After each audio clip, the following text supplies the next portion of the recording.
Hi ಎಲ್ರಿಗೂ ನಮಸ್ಕಾರ. Share marketing Kannada ಚಾನಲ್ಗೆ ನಿಮಗೆ ಸ್ವಾಗತ.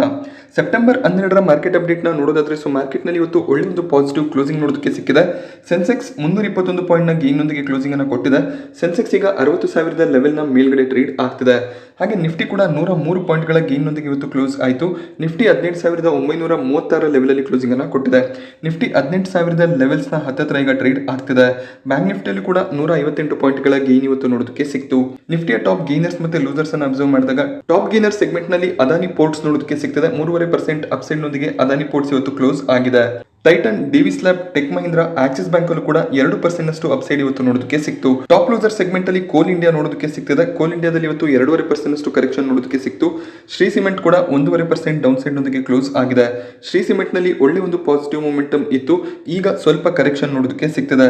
ಸೆಪ್ಟೆಂಬರ್ 30ಕ್ಕೆ ಶ್ರೀ ಸಿಮೆಂಟ್ ನಿಫ್ಟಿ 50 ಇಂದ ಆಚೆ ಹೋಗುತ್ತೆ. ನಿಫ್ಟಿ 50ಯಲ್ಲಿ ಇನ್ವೆಸ್ಟ್ ಮಾಡಿರುವಂತಹ ಫಂಡ್ ಹೌಸಸ್ಗಳು ಶ್ರೀ ಸಿಮೆಂಟ್ ಅಲ್ಲಿ ಸೆಲ್ಲಿಂಗ್ ಅನ್ನ ಮಾಡ್ತಾರೆ. ಸೊ ಈ ಒಂದು ವಿಷಯವನ್ನ ಗಮನದಲ್ಲಿ ಇಟ್ಕೋಬೇಕಾಗುತ್ತೆ. HDFC limited, Nestle, Bajaj Finserv ಕೂಡ ಇವತ್ತು ಡೌನ್ ಸೈಡ್ ಅಲ್ಲಿ ಕ್ಲೋಸಿಂಗ್ ಅನ್ನ ಕೊಟ್ಟಿದೆ.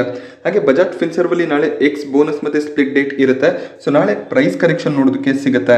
ಸೊ ಇವತ್ತು ಎಲ್ಲ ಇಂಡೆಕ್ಸ್ ಗಳು ಕೂಡ ಪಾಸಿಟಿವ್ ಕ್ಲೋಸಿಂಗ್ ಅನ್ನ ಕೊಟ್ಟಿದೆ. ನಿಫ್ಟಿ ಮೀಡಿಯಾ ಒಳ್ಳೆ ಒಂದು ಪರ್ಫಾರ್ಮೆನ್ಸ್ ಅನ್ನ ಕೊಡ್ತು. ಹಾಗೆ ನಿಫ್ಟಿ ಐಟಿಯಲ್ಲೂ ಕೂಡ 1.5% ನಷ್ಟು ಅಪ್ಸೈಡ್ ನೋಡೋದಕ್ಕೆ ಸಿಗ್ತಿದೆ. ನಿಫ್ಟಿ ಐಟಿಯ ಈ ಒಂದು ಸ್ಟ್ರಾಂಗ್ ಮೊಮೆಂಟಮ್ ಗೆ ಮೇಜರ್ ರೀಸನ್ ಶುಕ್ರವಾರದ ದಿನ ನ್ಯಾಸ್ಡಾಕ್ ನಲ್ಲಿ ಒಳ್ಳೆ ಒಂದು ಪಾಸಿಟಿವ್ ಕ್ಲೋಸಿಂಗ್ ನೋಡೋದಕ್ಕೆ ಸಿಕ್ಕಿತ್ತು. ಹಾಗೆ ಬೋಫಾ ಸೆಕ್ಯೂರಿಟೀಸ್ ಮತ್ತೆ ಸಿಟಿ ಗ್ರೂಪ್, ಇನ್ಫೋಸಿಸ್ ಮತ್ತೆ ವಿಪ್ರೋ ಮ್ಯಾನೇಜ್ಮೆಂಟ್ ನ ಜೊತೆಯಲ್ಲಿ ಕಾನ್ವರ್ಸೇಷನ್ಸ್ ಅನ್ನ ನಡೆಸಿದ್ದಾರೆ. ಇನ್ಫೋಸಿಸ್ ಮತ್ತೆ ವಿಪ್ರೋನ ಮ್ಯಾನೇಜ್ಮೆಂಟ್ ಅವರ ಗ್ರೋತ್ ಪ್ರಾಸ್ಪೆಕ್ಟಿವ್ಗಳು ತುಂಬಾ ಚೆನ್ನಾಗಿದೆ ಅಂತ ಅವರು ಹೇಳಿದ್ದಾರೆ. ಮುಂದಿನ ಕ್ವಾರ್ಟರ್ಗಳಲ್ಲಿ ಅಟ್ರಿಷನ್ ರೇಟ್ ಕೂಡ ಕಮ್ಮಿ ಆಗುತ್ತೆ. ಇನ್ಫೋಸಿಸ್ ನಲ್ಲಿ 14ರಿಂದ 16% ನಷ್ಟು ರೆವೆನ್ಯೂ ಗ್ರೋತ್ ಅನ್ನ 2023ರ ಫೈನಾನ್ಷಿಯಲ್ ಇಯರ್ ನಲ್ಲಿ ಎಕ್ಸ್ಪೆಕ್ಟ್ ಮಾಡಬಹುದು ಅಂತ ಅವರು ಹೇಳಿದ್ದಾರೆ. ಇವತ್ತಿನ FII/DII ಆಕ್ಟಿವಿಟಿಯನ್ನ ಗಮನಿಸಿದಾಗ FIIs 2,049 ಕೋಟಿ ಅಮೌಂಟ್ ನಷ್ಟು ಶೇರ್ಗಳನ್ನ ನೆಟ್ ಬೈ ಮಾಡ್ಕೊಂಡಿದ್ದಾರೆ. FIIs ಕಡೆಯಿಂದ ಬೈಯಿಂಗ್ ಕಂಟಿನ್ಯೂ ಆಗ್ತಿರೋದು ಕಾಣಿಸ್ತಿದೆ. ಸೊ ಇದು ಖಂಡಿತವಾಗ್ಲೂ ಇಂಡಿಯನ್ ಮಾರ್ಕೆಟ್ಸ್ಗೆ ಪಾಸಿಟಿವ್ ಆಗಿರುತ್ತೆ. ಹಾಗೆ DIIs ಇವತ್ತು 890 ಕೋಟಿ ಅಮೌಂಟ್ ನಷ್ಟು ಶೇರ್ಗಳನ್ನ ಸೆಲ್ ಮಾಡಿದ್ದಾರೆ. ಸೊ ಯೂಶುವಲಿ ಇದೇ ರೀತಿಯಲ್ಲಿ ಆಗೋದು. ಮಾರ್ಕೆಟ್ ನಲ್ಲಿ ಒಳ್ಳೆ ಒಂದು ಮೊಮೆಂಟಮ್ ಇದ್ದಾಗ DIIs ಹೆಚ್ಚಿನ ಒಂದು ಸೆಲ್ಲಿಂಗ್ ಅನ್ನ ಮಾಡ್ತಾ ಹೋಗ್ತಾರೆ. ಅವರು ಲೋವರ್ ಲೆವೆಲ್ಗಳಲ್ಲಿ ತುಂಬಾ ಶೇರ್ಗಳನ್ನ ಬೈ ಮಾಡ್ಕೊಂಡಿರ್ತಾರೆ. ಸೊ ಅದರಲ್ಲಿ ಅವರು ಪ್ರಾಫಿಟ್ ಬುಕಿಂಗ್ ಅನ್ನ ನಡೆಸ್ತಾರೆ. ಆಗಸ್ಟ್ ತಿಂಗಳ CPI ಇನ್ಫ್ಲೇಷನ್ ಡೇಟಾ ರಿಲೀಸ್ ಆಗಿದೆ. ಆನಲಿಸ್ಟ್ಗಳು ಆಗಸ್ಟ್ ತಿಂಗಳಲ್ಲಿ 6.9% ನಷ್ಟು ಇನ್ಫ್ಲೇಷನ್ ಡಿಕ್ಲೇರ್ ಆಗ್ಬೋದು ಅಂತ ಪ್ರಿಡಿಕ್ಟ್ ಮಾಡಿದ್ರು. ನಮಗೆ ಆಗಸ್ಟ್ ತಿಂಗಳಲ್ಲಿ 7% ನಷ್ಟು ಇನ್ಫ್ಲೇಷನ್ ಡಿಕ್ಲೇರ್ ಆಗ್ತಿರೋದು ಕಾಣಿಸ್ತಿದೆ. ಸೊ ಮೇಜರ್ ಆಗಿ ಫುಡ್ ಇನ್ಫ್ಲೇಷನ್ ಜಾಸ್ತಿ ಆಗಿದೆ. ಜುಲೈ ತಿಂಗಳಲ್ಲಿ 6.75% ನಷ್ಟು ಫುಡ್ ಇನ್ಫ್ಲೇಷನ್ ಡಿಕ್ಲೇರ್ ಆಗಿತ್ತು. ಅಂದ್ರೆ ಆಹಾರ ಪದಾರ್ಥಗಳ ಬೆಲೆ ತುಂಬಾನೇ ಜಾಸ್ತಿ ಆಗಿದೆ. ಆಗಸ್ಟ್ ತಿಂಗಳಲ್ಲಿ 7.62% ನಷ್ಟು ಫುಡ್ ಇನ್ಫ್ಲೇಷನ್ ಆಗಸ್ಟ್ ನಲ್ಲಿ ಡಿಕ್ಲೇರ್ ಆಗಿದೆ. ಓವರ್ ಆಲ್ 7% ನ ಇನ್ಫ್ಲೇಷನ್ ನಮಗೆ ಇಂಡಿಯಾದಲ್ಲಿ ಆಗಸ್ಟ್ ತಿಂಗಳಲ್ಲಿ ನೋಡೋದಕ್ಕೆ ಸಿಗ್ತದೆ. ಕ್ರೂಡ್ ಆಯಿಲ್ ನ ಪ್ರೈಸಸ್ ಕಮ್ಮಿ ಆಗ್ತಿದೆ, ಬಟ್ ಫುಡ್ ಪ್ರೈಸಸ್ ತುಂಬಾನೇ ಜಾಸ್ತಿ ಆಗ್ತಿರೋದ್ರಿಂದ ಹೆಚ್ಚಿನ ಒಂದು ಇನ್ಫ್ಲೇಷನ್ ಆಗಸ್ಟ್ ಅಲ್ಲಿ ಡಿಕ್ಲೇರ್ ಆಗಿದೆ. ಸೊ ಇನ್ಫ್ಲೇಷನ್ ಜಾಸ್ತಿ ಆಗ್ತಾ ಹೋದಾಗ RBI ನ ಕಡೆಯಿಂದ ಇಂಟ್ರೆಸ್ಟ್ ರೇಟ್ಗಳು ಕೂಡ ಜಾಸ್ತಿ ಆಗೋದು ಕಾಣಿಸುತ್ತೆ. ಸೆಪ್ಟೆಂಬರ್ ತಿಂಗಳಿನಲ್ಲಿ RBI ಮಾನಿಟರಿ ಪಾಲಿಸಿ ಮೀಟಿಂಗ್ ಅನ್ನು ನಡೆಸ್ತಾರೆ.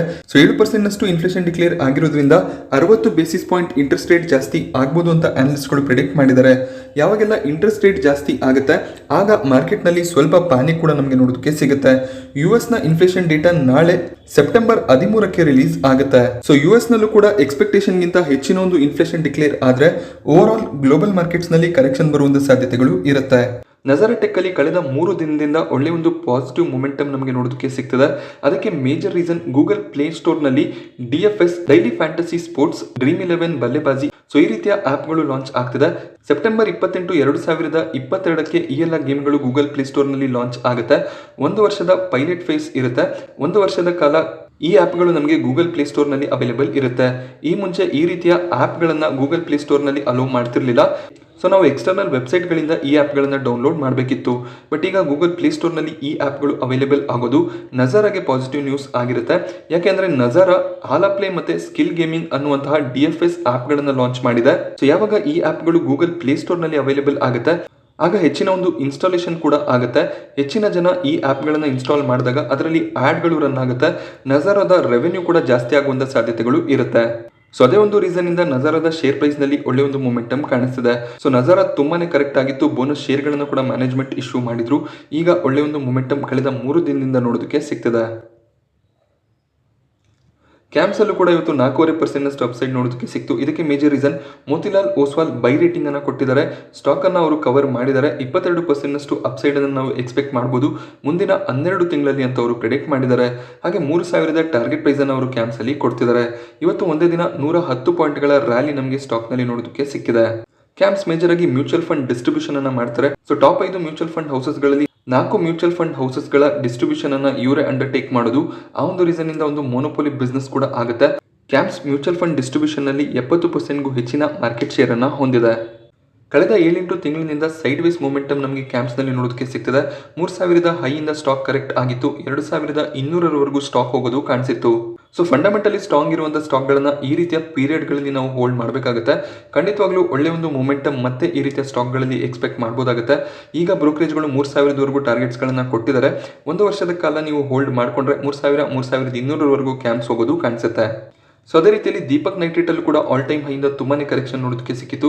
ಇವತ್ತು ಒಂದೇ ದಿನ ಸ್ಟಾಕ್ ಪ್ರೈಸ್ ನಲ್ಲಿ 7% ಅಪ್ಸೈಡ್ ನೋಡೋದಕ್ಕೆ ಸಿಕ್ಕಿದೆ. ಸೊ ಲೋವರ್ ಲೆವೆಲ್ ಗಳಲ್ಲಿ ಒಳ್ಳೊಳ್ಳೆ ಸ್ಟಾಕ್ ಗಳಲ್ಲಿ ಖಂಡಿತವಾಗ್ಲೂ ಬೈಯಿಂಗ್ ಎಮರ್ಜ್ ಆಗುತ್ತೆ. ದೊಡ್ಡ ದೊಡ್ಡ ಪ್ಲೇಯರ್ ಗಳು ಎಂಟರ್ ಆದಾಗ ಈ ರೀತಿಯ ಮೊಮೆಂಟಮ್ ಅನ್ನ ಒಂದೇ ದಿನದಲ್ಲಿ ನಾವು ಎಕ್ಸ್ಪೆಕ್ಟ್ ಮಾಡಬಹುದಾಗುತ್ತೆ. ತಮಿಳುನಾಡು ಮರ್ಸೆಂಟೈಲ್ ಬ್ಯಾಂಕ್ ನ ಗ್ರೇ ಮಾರ್ಕೆಟ್ ಪ್ರೀಮಿಯಂ ಸ್ಟೇಬಲ್ ಆಗಿದೆ.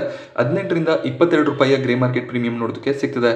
ಇವತ್ತು ಸಂಜೆ ಅಥವಾ ನಾಳೆ ಬೆಳಿಗ್ಗೆ ಲಿಂಕಿನ್ ಟೈಮ್ ವೆಬ್ಸೈಟ್ ಅಲ್ಲಿ ನೀವು ಈ ಒಂದು ಐಪಿಒದ ಅಲಾಟ್ಮೆಂಟ್ ಸ್ಟೇಟಸ್ ಅನ್ನ ಚೆಕ್ ಮಾಡ್ಕೋಬಹುದಾಗುತ್ತೆ. ಹಾಗೆ ಇನ್ನೊಂದು ಐಪಿಒ ಹರ್ಷ ಈ ಒಂದು ಐಪಿಒದ ಡೀಟೇಲ್ ಕವರೇಜ್ ಅನ್ನ ಆಲ್ರೆಡಿ ನಾನು ಮಾಡಿದ್ದೀನಿ.